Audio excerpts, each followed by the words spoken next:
This is the story of David Goggins, a person who was once a 150-kilogram boy, often called a loser by others.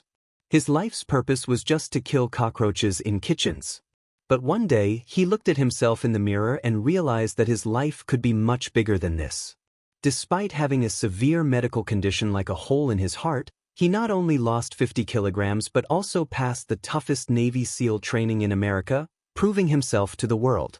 Moreover, he completed ultramarathon races that ordinary people can't even imagine. Today, David Goggins is not only a successful motivational speaker but also has over 5 million followers on Instagram who draw inspiration from his story. This is not just a story but living proof that if you have the fire for change within you, you can achieve anything. So let's dive into his complete story. David Goggins says he was the first black child born at Millard Fillmore Hospital in New York. His father owned a skating rink, bars, and was also involved in prostitution. David's father was extremely abusive. He would beat David and his mother frequently. Once, his father punched his mother so hard that she fell down the stairs. Despite being unconscious, he dragged her by her hair. When David tried to intervene and save his mother, his father beat him with a belt. David's mother endured this abuse for many years. David, his brother, and their mother would often clean his father's skating rink until 3 a.m. every night. These hardships made it difficult for David to focus on his studies, and he struggled to learn in school. When David turned 8, his mother gathered the courage to leave his father. They moved to a small town called Brazilian, Indiana, but even there, life wasn't easy. David struggled in school and began cheating to pass his exams. Despite cheating, he managed to graduate high school. At school, David faced relentless racism. Classmates would write racial slurs like N*********, we will kill you** in his notebooks. One day, while walking with his cousin, a car passed by, and a white girl yelled racial insults at them. Initially, they ignored it, but the car stopped, and a man got out with a gun, pointing it at David's head. Although David was terrified, he remained silent. The man eventually got back in the car and drove away. David was consumed with anger and frustration. He couldn't understand why he was treated this way despite doing nothing wrong. He began dressing in baggy clothes, adopted a rebellious hairstyle, and started behaving aggressively. His grandfather, a retired Air Force cook, was a man of discipline and pride, always wearing his uniform to church every Sunday. David became fascinated with pararescue soldiers, elite military personnel who jump out of planes with parachutes for rescue missions. He believed joining the Air Force would be easy, but he soon discovered he had to pass the ASVAB test. David was failing every subject, frequently skipping school, and was at risk of never graduating. He reached a point where he couldn't even understand a simple paragraph during his studies. He read it once, twice, thrice, but it still didn't make sense. Determined, he began copying the paragraph repeatedly until he finally understood it. Paragraph by paragraph, he learned, and eventually passed his exam. David changed his appearance. He shaved his head, changed his clothing style, and calmed his anger. He stopped listening to loud music and began waking up at 5 a.m. every morning to exercise, running miles regardless of the weather conditions, whether it was snowing or raining. When David started his pararescue training, he was 6 feet 2 inches tall and weighed about 95 kilograms. He excelled in running, push-ups, and sit-ups. However, swimming was his biggest challenge since he had never attended swimming lessons due to financial struggles. The training was intense, especially underwater exercises, which tested the soldier's confidence. David struggled significantly with water exercises. During a routine medical checkup, doctors discovered that David had sickle cell disease, a condition that could potentially cause a heart attack during intense physical exertion. The instructors left the decision to David whether he wanted to continue training or not. Overwhelmed by the challenges, David decided to step back. While the official reason was recorded as sickle cell disease, David knew in his heart that he had given up. After leaving training, David took a job as a security guard at a hospital cemetery, earning very little money. He coped with his failure by overeating, and his weight shot up to 150 kilograms. One night at the hospital, David met a woman who worked for Ecolab, a pest control company. She told him about the job perks, including a free truck and the freedom of not having an overbearing boss. This encounter marked a turning point, setting David on a path toward transforming his life forever. David was offered a job that paid 30% more than his previous salary.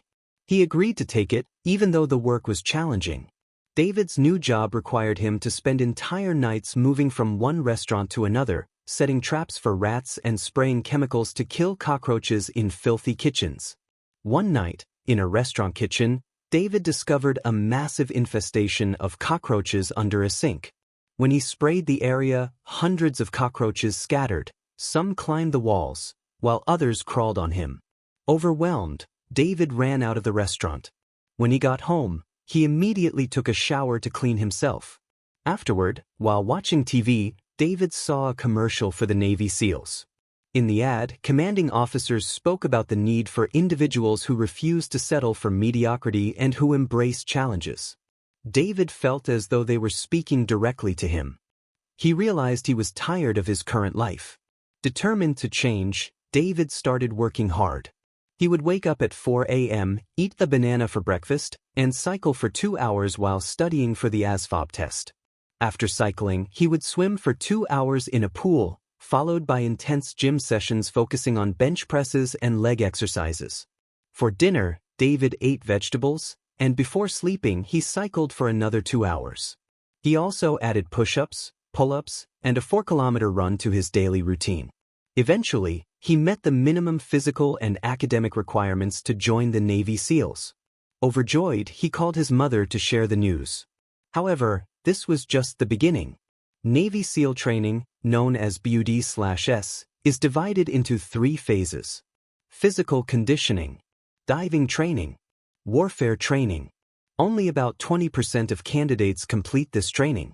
Many quit on the beach during the notorious Hell Week, which tests both physical endurance and mental toughness.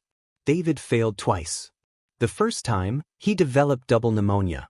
The second time, he suffered a severe knee injury. But David didn't give up.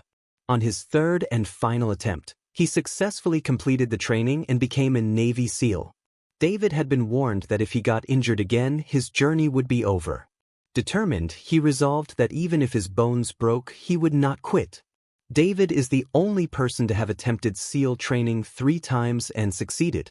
When asked how he endured 18 months of training, David explained that trainees who quit must ring a bell 3 times and place their helmet on a concrete slab. But David was determined never to ring that bell. Even after becoming a Navy SEAL, David continued to challenge himself. He joined the Army Ranger School and graduated with the Honor Man Award. For 2 years, he worked as a hiring officer, traveling from school to school, sharing his story and inspiring students. David also built a successful career as an ultramarathon and triathlon athlete. In the San Diego one-day ultramarathon, participants must run 120 kilometers in 24 hours. David completed it in just 19 hours. He later participated in the Las Vegas Marathon and Hawaii's Hurt 100. His ultimate goal was to qualify for the Badwater Ultramarathon, one of the world's toughest races, covering 150 kilometers in extreme desert conditions. In his first attempt, he finished 5th, and in his second, he finished 3rd.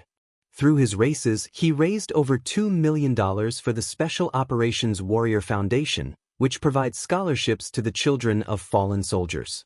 After winning multiple ultramarathons, David competed in the Ironman World Championship in 2008 and participated in ultra-endurance events worldwide. Despite facing immense physical and mental challenges, he never gave up. In 2009, while training for Race Across America, a cycling event covering multiple states, David began experiencing irregular heartbeats. After consulting doctors, he was diagnosed with atrial septal defect, ASD, a condition where a hole exists in the heart septum. Doctors were shocked that he had been able to perform such extreme physical activities with this condition. David underwent surgery to repair his heart.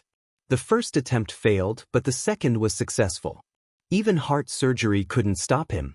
His next goal was to break the Guinness World Record for the most pull-ups in 24 hours. The record was 4,020 pull-ups.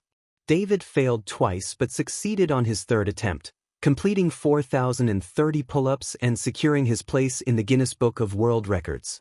David's story proves that our potential exceeds our imagination. He spent years working relentlessly, facing failures, rising again, and pushing his limits. Now it's our turn to ask ourselves, can we commit to just 3 months of relentless focus on our goals? If the answer is yes, start today and discover the extraordinary potential within you. David says people often look at him now and think, wow, he's at the top of his game. But even today, he admits he struggles every morning to get out of bed. He still reminds himself, people are watching you. People are inspired by you. You have to be the person they believe you are. In short, David still works hard every day, proving that the human spirit is truly indomitable.